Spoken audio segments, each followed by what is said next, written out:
तो दोस्तों, क्योंकि सांस भी कभी बहू थी सीरियल के आज के एपिसोड की शुरुआत होती है शोभा से, जो नकुल से पूछती है कि क्या उसने तुलसी को कहीं देखा है। तो नकुल कहता है कि वो अभी अभी तो आई थी, लेकिन ऊपर की तरफ चली गई हैं, सीधे समायरा के कमरे की तरफ। वहीं दूसरी तरफ नंदिनी करण के पास आकर पूछती है कि पराग और उसकी फैमिली अभी तक क्यों नहीं पहुंची। तो करण कहता है कि हेमल भाई का फोन आया था, रास्ते में उनकी गाड़ी की टक्कर हो गई थी, इसलिए थोड़ी देर हो रही है, लेकिन वो लोग जल्दी ही पहुंच जाएंगे। तभी शोभा भी नंदिनी के पास आकर उसको समझाती है कि पराग के घर वाले आते ही होंगे, इसलिए चिंता करने की जरूरत नहीं है। इसके बाद वो नंदिनी को साथ लेकर बाकी तैयारियों के बॉक्स चेक करने के लिए चली जाती है। इधर करण हेमल को फोन लगाकर दोबारा पूछता है कि वो लोग कहां तक पहुंचे। तो वहां से जवाब आता है कि वो जल्द आ रहे हैं। तो हेमल से बात करने के बाद करण उसको जल्दी आने के लिए कहता है, क्योंकि यहाँ सभी लोग उनका इंतजार कर रहे हैं। फोन रखने के बाद करण ठाकुर जी के सामने हाथ जोड़कर खड़ा हो जाता है। उसके चेहरे पर खुशी के साथ साथ एक पिता की चिंता भी साफ नजर आती है। वो मन ही मन प्रार्थना करता है कि आज किसी तरह समायरा की सगाई अच्छे से हो जाए।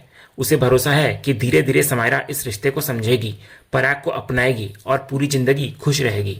दूसरी तरफ पराग और उसका परिवार तृप्ति को उसके घर छोड़ने के लिए पहुंच चुके होते हैं। तृप्ति उनका शुक्रिया अदा करती है और कहती है कि उसकी वजह से उन्हें काफी देर हो गई। पराग की माँ उसे भरोसा दिलाती है कि ऐसी कोई बात नहीं है और वो आराम करे। इसके बाद पराग और उसके माता पिता वहां से निकल पड़ते हैं। जैसे ही उनके जाने का इंतजार खत्म होता है, तृप्ति दरवाजा बंद करती है और उसके चेहरे पर एक चालाक मुस्कान आ जाती है। वो तुरंत सिद्धार्थ को फोन करती है और उसको बताती है कि उसने जानबूझकर पराग और उसके परिवार को करीब आधे घंटे तक रोक दिया है, लेकिन अब वे लोग यहाँ से निकल चुके हैं। तृप्ति आगे उसे उनकी नीली गाड़ी की जानकारी देती है और गाड़ी का नंबर भी बता देती है। साथ ही वो सिद्धार्थ को सावधान करती है कि अब समय बहुत कम है। अगर पराग और उसके घर वाले पहले शांति निकेतन पहुंच गए तो समायरा के लिए घर से निकलना मुश्किल हो जाएगा। तो सिद्धार्थ उसकी बात समझ जाता है और तुरंत फोन रखकर समायरा को फोन लगाता है। फोन रिसीव करते ही समायरा को सिद्धार्थ कहता है कि पराग की फैमिली कभी भी शांति निकेतन पहुंच सकती है। अगर वे लोग वहां पहले पहुंच गए तो फिर समायरा के पास बाहर निकलने का मौका नहीं बचेगा। समायरा उसको बताती है कि उसने साड़ियों को आपस में बांधकर रस्सी जैसा बना लिया है और अब वो खिड़की से नीचे उतरने वाली है। लेकिन तभी समायरा के कमरे के बाहर करण पहुंच जाता है। इधर समायरा अभी भी लाइन पर होती है फोन पर। करण इधर दरवाजा खटखटाकर समायरा को आवाज देता है। करण की आवाज सुनते ही समायरा के होश उड़ जाते हैं। वो तुरंत साड़ियों की बनाई हुई रस्सी खोल देती है ताकि करण को उसके प्लान के बारे में कुछ पता ना चले। इसी बीच करण कमरे के अंदर आ जाता है क्योंकि दरवाजा खुला होता है। करण की नजर खिड़की के पास खड़ी समायरा पर पड़ती है। उसके हाथ में फोन भी होता है। वो उससे पूछता है कि वो खिड़की के पास क्या कर रही थी और फोन पर किससे बात कर रही थी। तो समायरा घबराते हुए किसी तरह बहाना बनाती है। वो करण से कहती है कि उसकी कॉलेज की दोस्त का फोन था, उसे सगाई में नहीं बुलाया गया, इसलिए वो थोड़ी अपसेट है और वो उसी से बात कर रही थी। तो करण उसकी बात मान लेता है, लेकिन इसके बाद करण का रवैया अचानक से बदल जाता है। गुस्से के बजाय वो अपनी बेटी से प्यार से बात करता है। वो समायरा से कहता है कि सब कुछ बहुत जल्दी में तय हुआ है, इसलिए अभी ज्यादा लोगों को नहीं बुलाया जा सका, लेकिन शादी वो पूरे धूमधाम से करेगा। समायरा जितने दोस्तों को बुलाना चाहे बुला सकती है और वो भी अपनी बेटी की शादी में किसी भी तरह की कमी नहीं रहने देगा, अपने सारे अरमान पूरा करेगा। फिर करण उसको जल्दी तैयार होकर नीचे आने के लिए कहता है क्योंकि मेहमान आने वाले हैं और वो चाहता है कि सगाई से पहले पूरी फैमिली के साथ एक फोटो सेशन भी हो। करण इतना कहकर जाने लगता है, लेकिन अचानक से रुक जाता है। वो वापस समायरा के पास आकर उसको समझाता है कि पराग बहुत अच्छा लड़का है, उसका परिवार भी बहुत अच्छा है और उसे पूरा भरोसा है कि पराग हमेशा समायरा का ख्याल रखेगा। इसके बाद करण अपनी बेटी से सिर्फ एक उम्मीद रखता है कि वो कभी ऐसा कोई काम न करे जिससे उसके पिता का सिर झुक जाए। करण समायरा को यह भी कहता है कि उसने उसकी बात मानकर उसकी परवरिश को सही साबित कर दिया है और इसके लिए वो अपनी बेटी से बहुत खुश है। फिर करण दोबारा उसको तैयार होकर नीचे आने के लिए कहता है और कमरे से बाहर निकल जाता है। करण के जाने के बाद समायरा को दोबारा सिद्धार्थ का फोन आता है। समायरा फोन उठाकर उससे पूछती है कि कहीं वे दोनों जो करने जा रहे हैं वो गलत तो नहीं है। उसे अपने पिता का भरोसा याद आ रहा होता है। करण जिस तरह उस पर भरोसा करके अपनी बेटी की शादी की तैयारी कर रहा है, उसको देखकर समायरा का दिल और ज्यादा भारी हो जाता है। लेकिन सिद्धार्थ उसको समझाता है कि अभी भावनाओं में फंसने का वक्त नहीं है। अगर समायरा किसी और से शादी कर लेती है तो ये सिर्फ उसके और सिद्धार्थ के लिए गलत नहीं होगा, बल्कि उस लड़के के साथ भी नाइंसाफी होगी जिससे वो शादी करेगी। वो समायरा को उनके परिवार की पुरानी बात याद दिलाता है कि उनके घर में पहले भी लोगों ने अपनी पसंद के लिए परिवार के खिलाफ जाकर शादी करी है, तो घर के बड़े अगर ऐसा कर सकते हैं तो वो क्यों नहीं कर सकते। इसलिए अपने प्यार के लिए कदम उठाना कोई ऐसी बात नहीं है जिसको लेकर वो खुद को गलत समझे। सिद्धार्थ उसको भरोसा दिलाता है कि उसे अभी सिर्फ अपने दिल की बात सुननी है और नीचे आना है। तभी सिद्धार्थ की नजर सामने पड़ती है और वो देखता है कि पराग और उसका परिवार शांति निकेतन की तरफ पहुंच चुका है। वो तुरंत समायरा को बताता है कि अब उनके पास बिल्कुल समय नहीं बचा है, पराग के घर वाले पहुंच गए हैं, इसलिए उसको जल्दी से नीचे आने के बजाय सही समय पर बाहर निकलना होगा। उधर नीचे करण नंदिनी के पास आकर पूछता है कि पराग के घर वाले किसी भी वक्त पहुंच सकते हैं, क्या सब तैयार है? तो नंदिनी कहती है कि उनकी तरफ से सारी तैयारी हो चुकी है। करण फिर समायरा के बारे में पूछता है कि वो कब तक आएगी। तो नंदिनी कहती है कि समायरा ने बस 2 मिनट का समय मांगा है। तो करण नंदिनी से कहता है कि वो ऊपर जाकर समायरा को ले आए, क्योंकि अब मेहमान आने वाले हैं और वो चाहता है कि सगाई से पहले सबकी साथ में तस्वीर भी ली जाए। तो नंदिनी तुरंत समायरा के कमरे की तरफ बढ़ जाती है और इधर समायरा फिर से खिड़की के पास पहुंचती है। वो साड़ियों को दोबारा रस्सी की तरफ बांधने लग जाती है, लेकिन नीचे उतरने से पहले उसके सामने करण का गुस्सा वाला चेहरा घूम जाता है। उसको याद आने लगता है कि जब करण को उसके और सिद्धांत के रिश्ते के बारे में पता चला था, तब उसने किस तरह गुस्से में उसे कमरे में बंद कर दिया था। तो समायरा समझ जाती है कि अगर वो अभी नहीं निकली तो कुछ ही देर में पराग और उसका परिवार सामने होगा और उसकी सगाई रोकना लगभग नामुमकिन हो जाएगा। वो जानती है कि उसके इस फैसले से उसके मॉम डैड नाराज होंगे, परिवार की इज्जत पर भी सवाल उठेंगे और शायद सब उसको गलत समझेंगे। लेकिन दूसरी तरफ उसकी पूरी जिंदगी का सवाल है। समायरा खुद को समझाती है कि अब उसके पास दूसरा रास्ता नहीं बचा है, उसे यह कदम उठाना ही होगा। वो साड़ियों की रस्सी लेकर नीचे उतरने ही वाली होती है कि तभी दरवाजे पर नंदिनी की दस्तक होती है। नंदिनी बाहर से समायरा को आवाज देती है और पूछती है कि क्या वो तैयार हो गई। तो समायरा एक पल के लिए घबरा जाती है। वो तुरंत साड़ियों की रस्सी खोल देती है और उसे कपड़ों के ढेर के बीच छिपा लेती है। तो आखिरकार समायरा दरवाजा खोलती है तो नंदिनी अंदर आते ही कहती है कि कब से वो 2 मिनट बोलकर उसको इंतजार करवा रही है। नीचे करण भी उसके बारे में पूछ रहा है और सगाई से पहले फोटो भी निकलवानी है। इसके बाद नंदिनी समायरा को समझाती है कि उसके पापा इस वक्त जो कुछ कर रहे हैं हो सकता है वो उसे सही न लग रहा हो, लेकिन उसे अपनी माँ पर तो भरोसा है ना, तो उसकी बात भी सुननी चाहिए। नंदिनी का मानना होता है कि करण जो फैसला ले रहा है वो अपनी बेटी की भलाई सोचकर ही ले रहा है।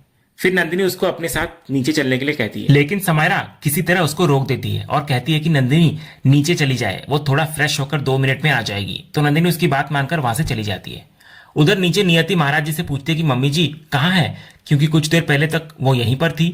तो महाराज जी कहते हैं कि उन्होंने अभी अभी तुलसी को समायरा के कमरे की तरफ जाते हुए देखा था और वो थोड़ी जल्दी में लग रही थी, लेकिन किसी को नहीं पता होता कि तुलसी वहां क्यों जा रही है। और दूसरी तरफ तुलसी आखिरकार समायरा के रूम तक पहुंच जाती है। कमरे में आते ही तुलसी की नजर खिड़की की तरफ पड़ती है और वो हैरान हो जाती है। समायरा साड़ियों से बनाई हुई रस्सी के सहारे नीचे उतरकर घर से निकलने की कोशिश कर रही होती है। तुलसी तुरंत दौड़कर उसको रोकती है और किसी तरह उसको नीचे उतारती है। समायरा इधर परेशान होकर तुलसी को कहती है कि वो उसे जाने दे, क्योंकि उसके पास अब यही एक रास्ता बचा है। तो तुलसी उसको देखकर हैरान नजर आती है और पूछती है कि क्या वो अपना होश खो बैठी है। इसके बाद वो कमरे का दरवाजा बंद कर देती है और समायरा से पूरी बात जानना चाहती है। समायरा टूटे हुए मन से कहती है कि वो और क्या करे। तुलसी भी उसका पता पूछकर वहां से चली गई थी, लेकिन अब तक कुछ नहीं हुआ। नीचे पूरा परिवार उसकी सगाई की तैयारी कर रहा है। अगर उसने घर वालों की बात मानकर ये रिश्ता स्वीकार कर लिया तो उसे डर है कि उसकी पूरी जिंदगी बर्बाद हो जाएगी और वो हमेशा दुखी रहेगी।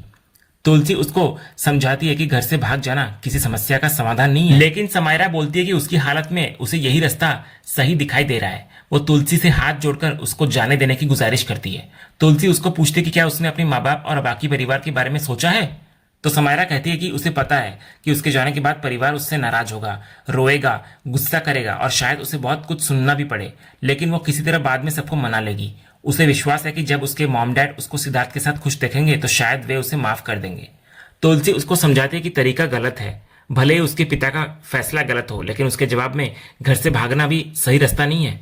समायरा पलटकर बोलती है कि अगर दुनिया की नजर में उसका तरीका गलत है तो फिर उसके पिता जो उसकी मर्जी के खिलाफ शादी करवाने की कोशिश कर रहे हैं, क्या वो सही है?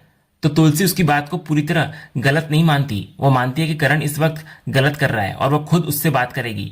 वो कहती है कि वो नंदिनी से भी बात करेगी, लेकिन समायरा को घर से भागना नहीं है। तुलसी उसे भरोसा देती है कि वो उसकी हेल्प करेगी, लेकिन इसके लिए समायरा को यहीं रुकना होगा और कोई गलत कदम नहीं उठाना होगा। समायरा भावुक होकर पूछती है कि क्या तुलसी सच में उसकी हेल्प करेगी। तो तुलसी उसको कहती है कि वो जरूर उसकी हेल्प करेगी। वो करण से बात करने जा रही है और तब तक समायरा कमरे में ही रहे, कहीं ना जाए। इतना बोलकर तुलसी करण और नंदिनी से बात करने के लिए वहां से निकल जाती है। उधर नीचे सगाई की तैयारियों के बीच आखिरकार पराग और उसका पूरा परिवार शांति निकेतन पहुंच जाता है।